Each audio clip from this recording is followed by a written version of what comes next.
Les scientifiques et les biologistes marins affirment que le poids des calamars sur la planète dépasse celui de tous les hommes réunis. Garde cette information à l'esprit pendant que tu écoutes l'histoire du Kraken. Personne ne sait exactement à quoi ressemble ce monstre marin géant. Mais d'après les récits des vieux pêcheurs dans les tavernes, les archives des voyageurs et les légendes, le Kraken ressemble à un calamar géant. Si c'est le cas, il possède les propriétés anatomiques et les fonctions reproductives du calamar.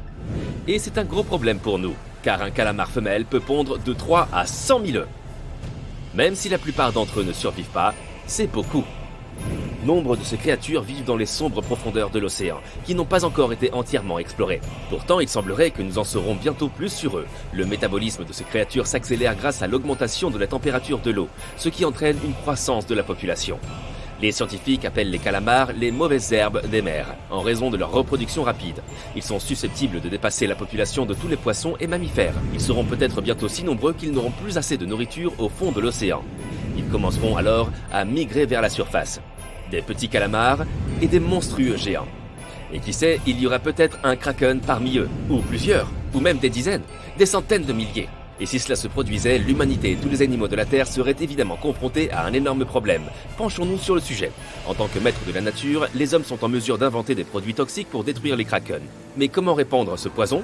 Les calamars géants, ainsi que les poissons ordinaires, les dauphins, les baleines, les algues et le phytoplancton souffriraient aussi s'ils se retrouvaient dans l'eau. Plus de la moitié de l'oxygène mondial est produit par les océans. Si les humains répandaient ce venin dans l'eau, ils risqueraient de perturber l'ensemble de l'écosystème de la planète. L'océan deviendrait sans vie. Il faut donc oublier cette idée d'empoisonner l'eau. Pendant un certain temps, nous serions impuissants face à l'apocalypse des calamars. Imaginons que 2 milliards de calamars remontent à la surface. Quelques millions d'entre eux sont des krakens. La première chose que ces monstres voudront faire, c'est trouver de la nourriture. Pour eux, le déjeuner est constitué de bancs de poissons ou d'énormes baleines. Et personne ne peut les arrêter. Même si les mégalodons existaient, ils ne pourraient pas non plus résister aux tentacules géants et aux becs puissants des krakens. Maintenant, la population de poissons dans l'océan a diminué. Cela signifie que les pêcheurs ne peuvent plus travailler dans les océans. Nous pouvons pêcher dans les lacs, les rivières et les mers, mais ce n'est pas suffisant. Les produits de la mer sont devenus très chers dans le monde entier. Un aquarium avec des poissons rouges est un luxe. Bien sûr, les humains ont appris à attraper des calamars géants, ce qui résout le problème de la faim dans certaines régions. Le métier de pêcheur de calamars est devenu prestigieux dans le monde entier. Cette pêche est dangereuse et demande beaucoup de force et de courage. Le deuxième problème est celui du transport maritime. Chaque jour, des millions de tonnes de marchandises sont transportées à travers l'océan. Des entreprises gigantesques et l'économie de pays entiers fonctionnent grâce à ces transports. Mais aujourd'hui, les krakens nagent près de la surface et rendent tout voyage dangereux. Un seul monstre peut rapidement détruire un petit navire. 10 ou 20 krakens sont capables de couler un cargo géant. Cela entraîne une réduction des chaînes logistiques. La communication entre les continents se fait désormais par voie aérienne. Le nombre de vols augmente. Les prix de billets d'avion augmentent. Les voyages deviennent trop chers. Cela entraîne une diminution du nombre de touristes dans certains pays, ce qui perturbe leur économie. Il y a plus de krakens et moins de nourriture.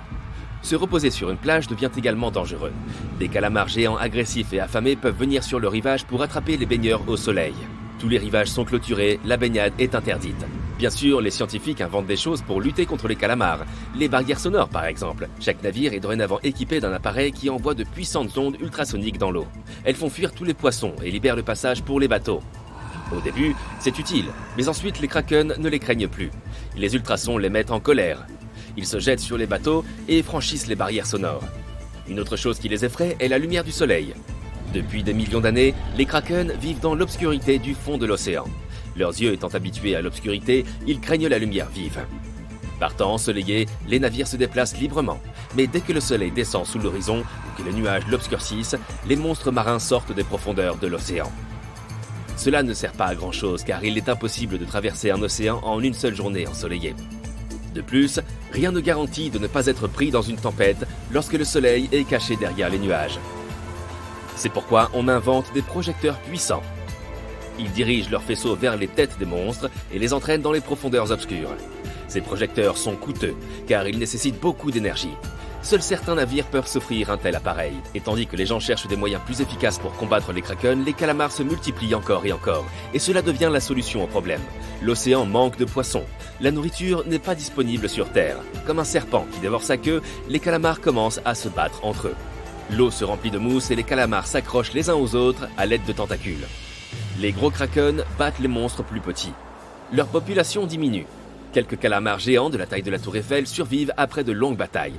Et quand le combat est terminé, de petits calamars entrent en jeu. Des milliards de céphalopodes se jettent sur les krakens géants. Ils sont comme des mouches qui attaquent de tous les côtés. Les monstres géants ne peuvent pas les combattre. Le problème des voyages est résolu. Les grands navires peuvent prendre la mer, mais il est toujours dangereux de nager dans la mer, car les petits monstres sont toujours affamés.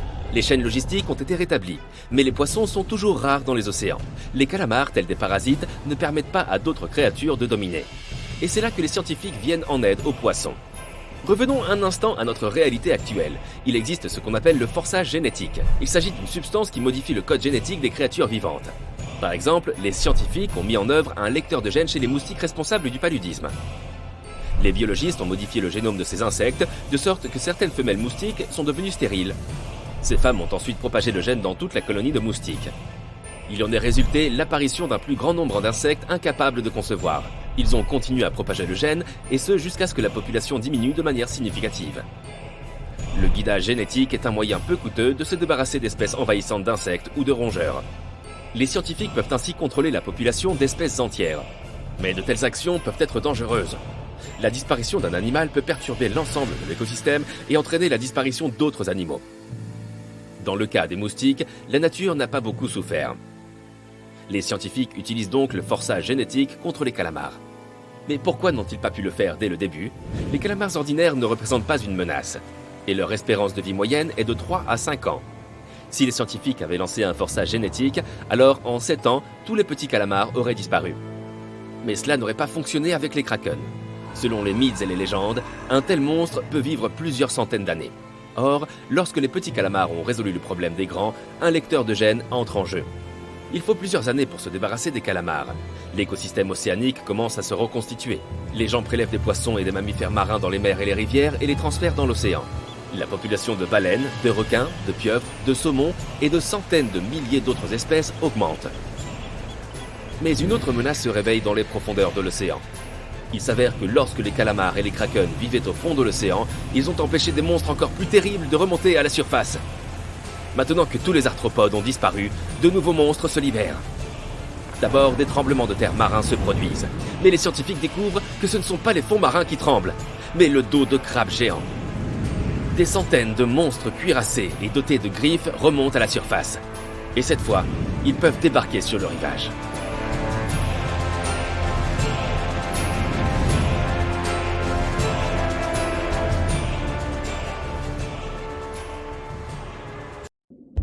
Le poisson-pierre.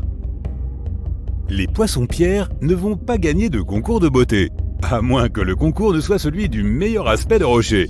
Leurs petits yeux non réfléchissants et leur peau rugueuse se fondent parfaitement dans leur environnement. Une grosse tête, une bouche encore plus grosse et une maison pleine de... Ouais, ce sont des pierres. Et ce n'est pas parce que tu es sur la plage que tu es en sécurité. Le poisson-pierre peut survivre pendant 24 heures hors de l'eau. Marcher sur l'un d'eux, ou même le manipuler, ne serait pas franchement amusant. Les épines de leur nageoire dorsale contiennent un venin extrêmement puissant. Il est libéré lorsqu'on leur marche dessus et peut entraîner une paralysie ou même un arrêt cardiaque. Tu auras besoin d'aide et vite. Pas étonnant qu'il s'agisse de l'une des créatures les plus dangereuses dans l'eau ou ailleurs.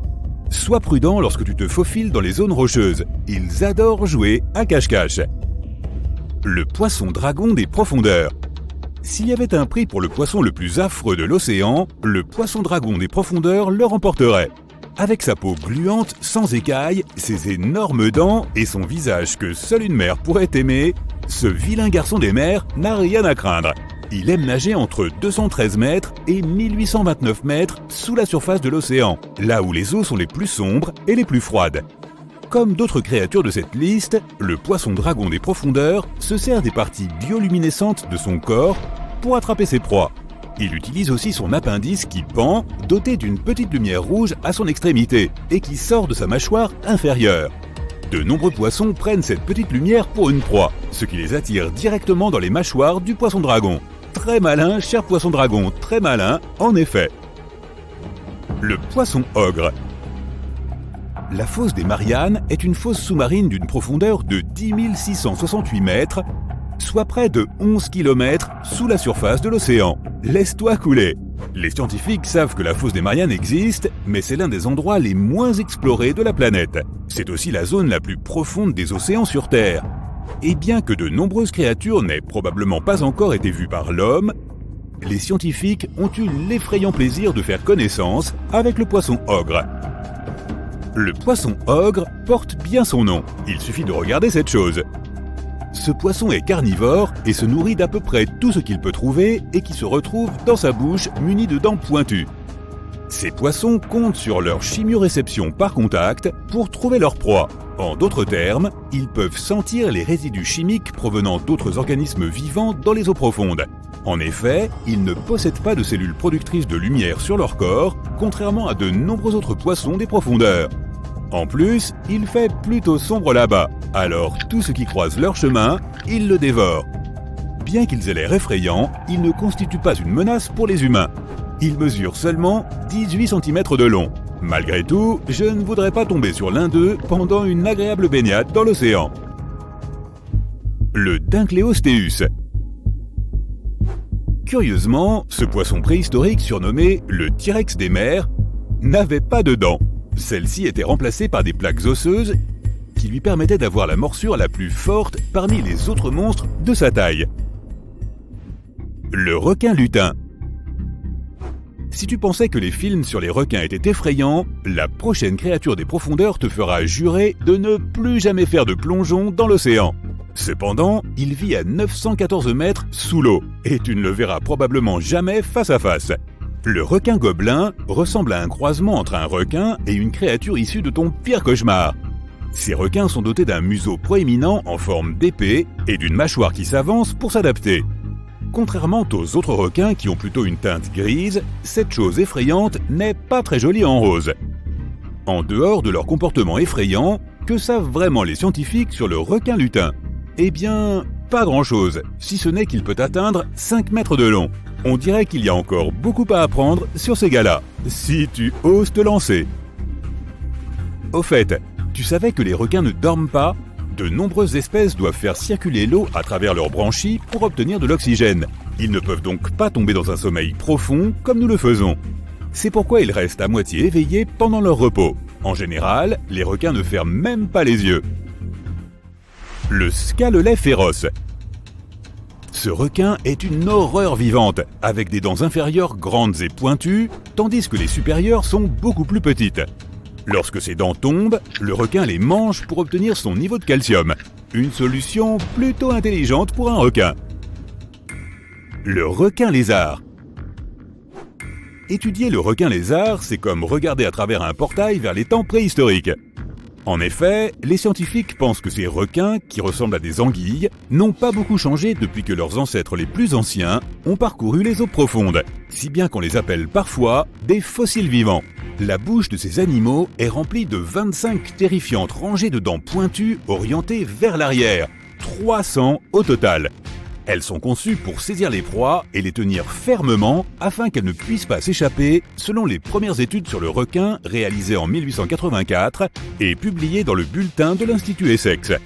Heureusement pour les nageurs, ces bêtes vivent entre 119 mètres et 1280 mètres sous la surface de l'océan, de sorte qu'ils ne les rencontreront probablement jamais. Tout est dans le « probablement ». C'est probablement le pire cauchemar de tout dentiste. L'Astroscopus guttatus. Regarde ce petit bout de chou. L'Astroscopus guttatus n'est certainement pas une créature que l'on souhaite voir au fond de l'océan. Cette horrible créature cache son corps sous le sable et laisse son visage au-dessus pour attendre sa proie. Le requin tapis barbu. Voici un autre requin tapis dans notre liste. Il se couche au fond de la mer et attend patiemment le passage de sa proie. Le requin fantôme d'Australie. Le requin fantôme d'Australie n'est pas vraiment un requin, mais un poisson très osseux. C'est aussi un fossile vivant. Il n'a pas changé au cours des 400 derniers millions d'années. Crois-le ou non, les requins et les humains ont un ancêtre commun qui vivait il y a environ 440 millions d'années. Même si nous avons tous deux évolué à notre manière, il existe encore des signes de ce lien. Par exemple, le génome d'une chimère éléphant est très similaire à celui des humains. le liopleurodon. Cette liste de créatures terrifiantes serait incomplète sans mentionner le terrifiant et préhistorique liopleurodon.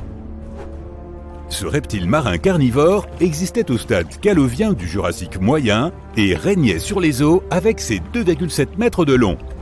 Les scientifiques pensent que le liopleurodon vivait dans une fosse sous-marine profonde grâce à sa capacité à nager sur de longues distances et à ses 4 membres en forme de pagaie.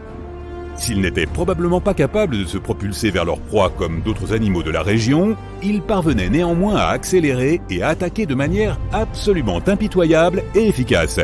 De plus, ils se servaient de leur long museau pour sentir leur proie, ce qui amène les scientifiques à penser qu'ils ne dépendaient pas de la vue pour chasser. Cela signifie qu'ils auraient pu survivre dans l'obscurité de la fosse des Mariannes.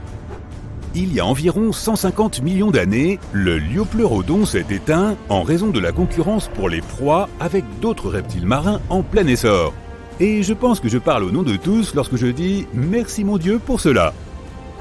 Si l'on considère que les scientifiques n'ont exploré que 5% des fonds marins et qu'ils ont trouvé certaines des créatures marines les plus effrayantes que l'on puisse imaginer, on ne peut que rêver des autres animaux qui résident dans les eaux profondes. Il est peut-être préférable de les garder dans son imagination. Je me trompe ?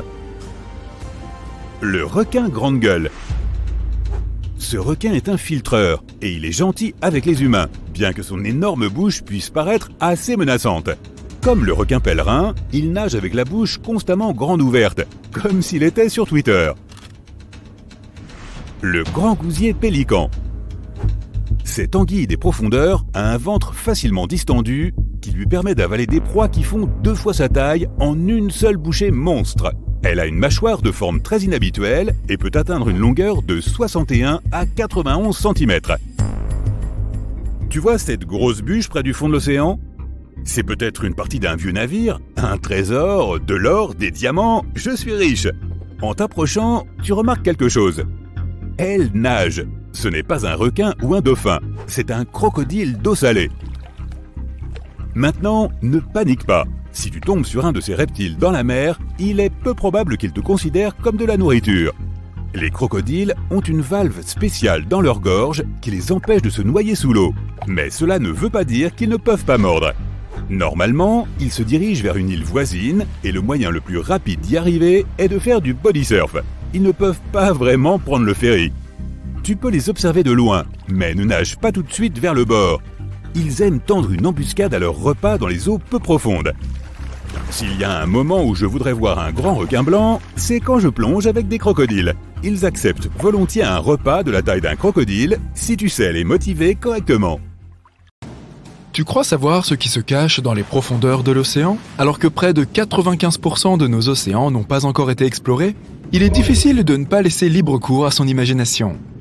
Mais grâce à de courageux explorateurs, à des caméras sous-marines et à de formidables archéologues, nous connaissons des créatures marines assez incroyables qui vivent dans nos eaux aujourd'hui et depuis des millions d'années.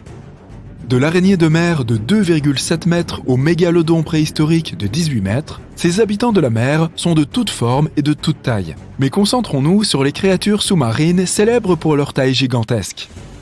Peux-tu deviner quelle espèce vivante de baleine est la plus grande ? Eh bien, ce n'est pas le rorqual, mais cela aurait pu, oui. Les orques sont des baleines dentées qui peuvent atteindre une taille de 7 à 9,8 mètres, ce qui est légèrement plus petit qu'un autobus scolaire. Et le narwal ? Non, ce ne sont pas les plus grands non plus. Ces licornes des mers vivent principalement dans les eaux arctiques et mesurent entre 4 et 6 mètres de long, sans compter leur défense de 2,7 mètres. Fatigué de chercher ? Ok, je laisse tomber. La plus grande baleine qui existe encore de nos jours est la baleine bleue. Avec ses 25 à 32 mètres, la baleine bleue est non seulement la plus grande baleine que nous connaissions, mais aussi le plus grand animal ayant jamais vécu sur Terre. Sérieux ? Ces animaux sont plus grands qu'un T-Rex et même que le mégalodon préhistorique. Si tu mettais une baleine bleue à côté d'un bus scolaire, on pourrait croire qu'elle va l'avaler. Imagine ça. Selon le National Geographic, la langue d'une baleine bleue peut peser autant qu'un éléphant. Et son cœur peut peser autant qu'une voiture. Cela ne semble même pas possible. Il n'est pas étonnant que ces géants doivent manger environ 4 tonnes de krill par jour. Bien qu'il n'y ait pas beaucoup d'animaux vivants aujourd'hui qui puissent rivaliser avec les proportions gigantesques de la baleine bleue, il existe une espèce entièrement différente qui est un bon concurrent. Et ce n'est pas tout à fait ce à quoi tu pourrais t'attendre. C'est une méduse. Non, je ne parle pas des petites méduses qui s'échouent sur le bord de mer et qui gâchent une belle journée à la plage. Je parle de la méduse à crinière de lion, la plus grosse méduse qui existe. Cet invertébré peut atteindre jusqu'à 36,6 mètres de long. Elles existent aussi en différentes couleurs splendides comme le rouge, le violet ou même des nuances d'orange.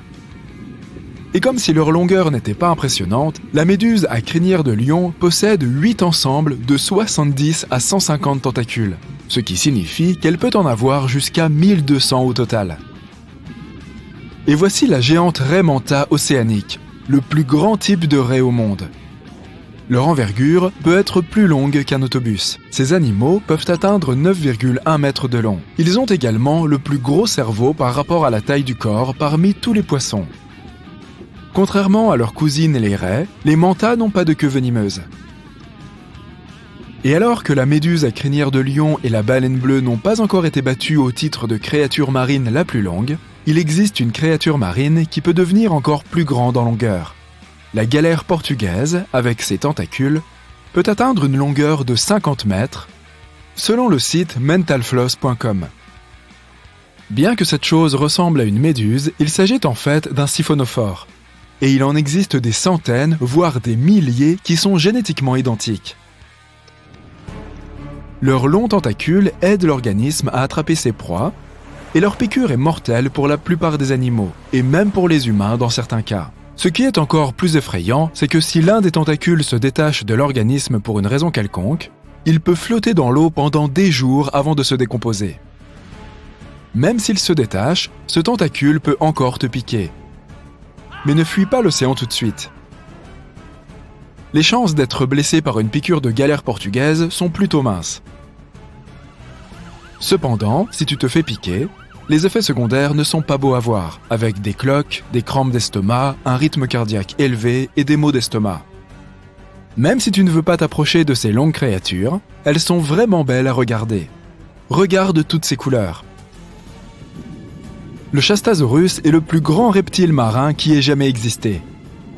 Ces prédateurs vivaient à la fin du Trias il y a environ 210 millions d'années. Ces géants incroyables pouvaient atteindre une longueur de 21 mètres et peser plus de 75 tonnes. Le Chastasaurus était donc aussi lourd qu'une baleine bleue. Et si tu pouvais mettre cette créature à la verticale, elle serait aussi haute qu'un immeuble de 7 étages.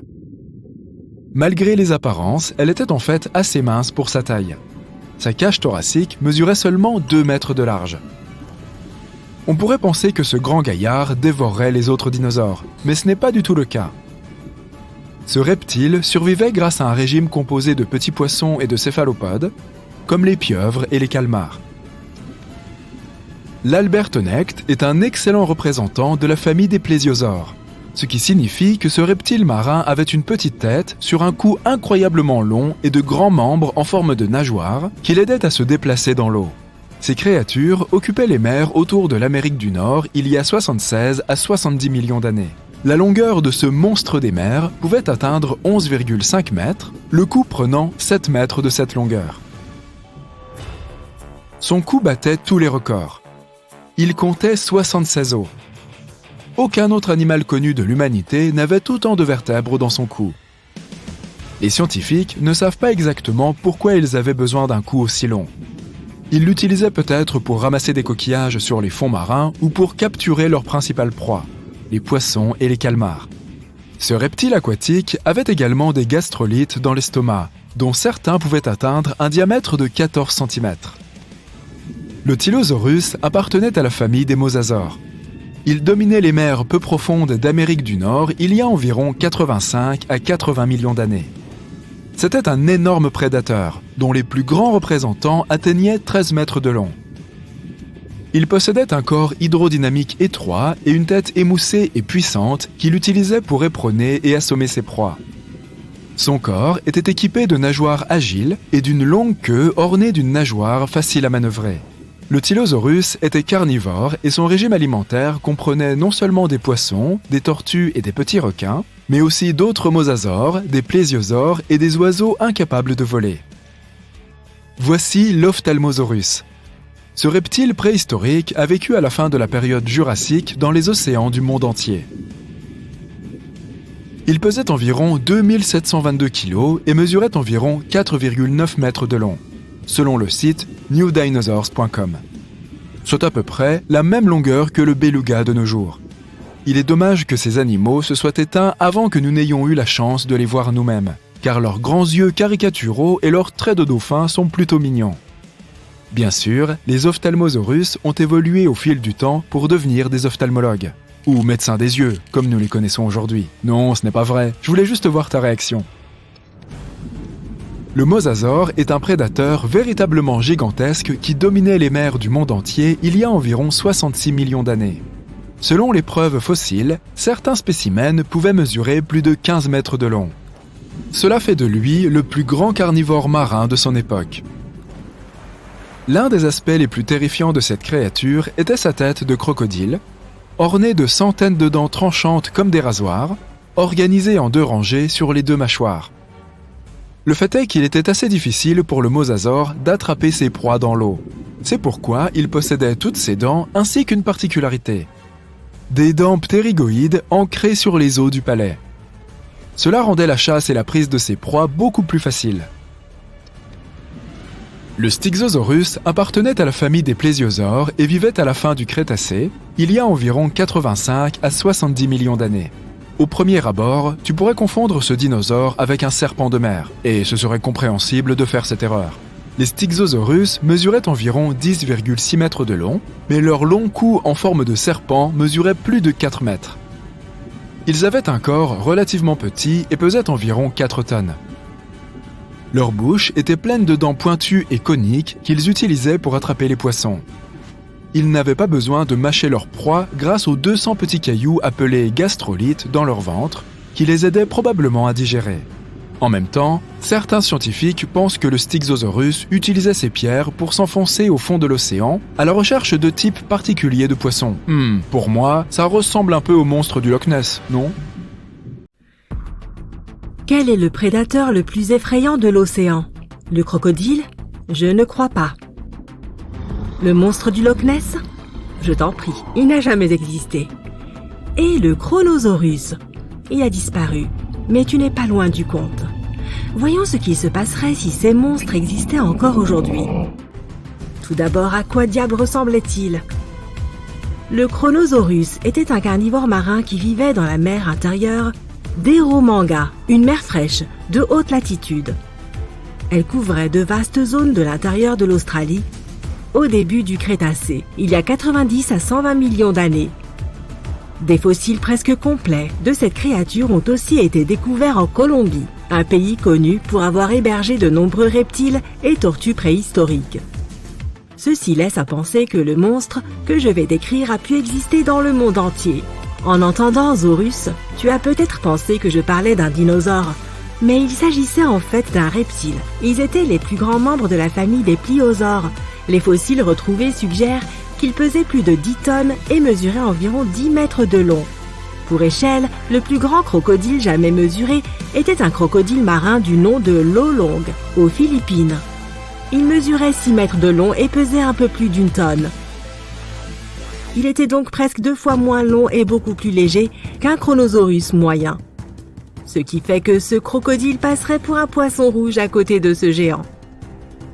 Malgré sa longueur terrifiante, la caractéristique la plus redoutable du Chronosaurus était sa tête. Son crâne mesurait environ 2,5 mètres de long, ce qui était proportionnellement très grand, compte tenu de la taille de son corps.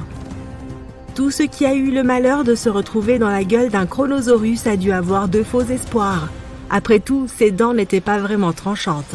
Mais à vrai dire, je ne me sentirais pas si confiant face à un serpent édenté et encore moins devant la gueule de ce monstre. Il est vrai que les dents du Chronosaurus n'étaient pas si pointues, surtout comparées à celles d'autres reptiles carnivores, comme les crocodiles et les alligators. Les dents de cette créature préhistorique étaient plutôt de forme conique. Mais cet aspect ne les rendait pas moins dangereuses. Ses énormes dents pouvaient mesurer jusqu'à 30 cm de long. Cela signifie aussi que le Chronosaurus avait une morsure extrêmement puissante. On estime qu'elle pouvait atteindre 30 000 newtons, soit presque 2 fois plus que la morsure d'un grand crocodile marin. En raison de leur forme émoussée, ces dents n'étaient pas bien adaptées pour lacérer leur proie une fois saisie. Mais leur taille et leur forme les rendaient parfaites pour une simple morsure par claquement qui pouvait facilement écraser des objets rigides, tels que les carapaces de tortues de mer les plus dures qui soient. Tout comme les crocodiles, le Chronosaurus avait un cou très court. Il s'agit peut-être d'un trait évolutif lui permettant d'attraper de petits animaux qui tenteraient de fuir. Son corps était fusiforme et profilé, ce qui signifie qu'il était plus fin aux 2 extrémités et donc qu'il offrait très peu de résistance à l'eau. Il était également pourvu de 4 nageoires en forme de pagaie. Les postérieures étaient plus grandes que les antérieures. Elles pouvaient atteindre 2 mètres d'envergure. Tout cela permettait au Chronosaurus de se propulser sous l'eau sans faire l'effort, faisant de lui un prédateur ultime. Tu connais le Predator X ? C'est le nom qui a été donné au fossile d'une créature découverte en 2009 près de Svalbard, un groupe d'îles norvégiennes. Ce fossile a été identifié comme appartenant à un monstre de 15 mètres de long, pesant 45 tonnes et ayant une force de morsure de plus de 2 tonnes par centimètre carré, soit la plus forte de tous les animaux connus. Bien que le Predator X n'ait pas encore été classé dans un groupe spécifique, il s'agissait certainement d'un pliosaure comme le Chronosaurus. Quoi qu'il en soit, le Chronosaurus était sans aucun doute un véritable titan qui arpentait les mers sans relâche. Il tire d'ailleurs son nom du personnage mythologique de Cronos, le père de Zeus qui était considéré comme le maître des titans, une génération d'êtres quasi divins. De quoi se nourrissait donc le terrifiant Chronosaurus pour satisfaire son appétit ? Ce monstre était connu pour se repaître de tortues de mer, de calmars et d'autres grands reptiles marins de l'époque, comme les élasmosaures et les ichthyosaures. Cela suggère que si des crocodiles existaient dans son royaume, il les aurait aussi mangés. Les fossiles du Chronosaurus indiquent qu'il mangeait aussi des requins. C'est sûrement une grande déception pour ceux qui considéraient cet animal comme le roi des océans, car ce n'était pas tellement le cas quand le Chronosaurus était encore là. Quoi qu'il en soit, broyer toutes sortes d'aliments en petits morceaux pour mieux les digérer aurait été difficile sans avoir ces petites dents. Ceci explique d'ailleurs la présence de pierres arrondies dans les restes de ces créatures marines. Les chercheurs pensent que ces pierres ont pu être avalées pour contrôler la flottabilité ou pour aider à transformer la nourriture. Il est aussi possible qu'elles aient été avalées accidentellement en attrapant d'autres animaux au fond de la mer. Comme si sa puissance et sa taille n'étaient pas assez terrifiantes, il y a des preuves qui indiquent que le Chronosaurus était aussi un brin vicieux. Il s'avère qu'après avoir utilisé tous ses attributs pour attraper son repas, le Chronosaurus aimait jouer avec sa nourriture, comme un chat avec une souris. Je suppose que la chasse était tellement facile qu'il avait bien besoin de s'amuser un peu. Tu dois maintenant te faire une idée de ce à quoi ressemblait cette créature, non ? Alors imaginons comment serait le monde s'il était encore là aujourd'hui. Et d'ailleurs, pourquoi ne serait-il plus là ? Le Chronosaurus a été anéanti par la même météorite KT qui a emporté les dinosaures il y a 66 millions d'années. Mais même avant cet événement catastrophique, il subissait une énorme pression de la part d'une famille de reptiles marins carnivores encore plus grande et plus vicieuse que la sienne, les mosasaures. On dit bien qu'on finit toujours par tomber sur plus fort que soi, non ? Mais si cela n'était jamais arrivé et qu'ils existaient encore, tu imagines l'impact que cela aurait sur le tourisme maritime ? Si l'on se base sur l'impact qu'ont eu les films sur les requins et les orques, imagine aller à la plage quand tu sais qu'un Chronosaurus rôde peut-être dans les parages. Cette même créature qui mange des requins et des baleines au petit déjeuner. Les plages deviendraient certainement l'endroit idéal pour se balader, tranquillement, car plus personne ne viendrait pour s'y baigner. Et qu'en serait-il des activités comme la navigation de plaisance, le surf et la plongée ? Tu crois que quelqu'un oserait s'y risquer tout en sachant qu'un monstre de 10 mètres de long pourrait être tapi juste en dessous ? Soyons objectifs et supposons que la plupart des gens n'oseraient pas.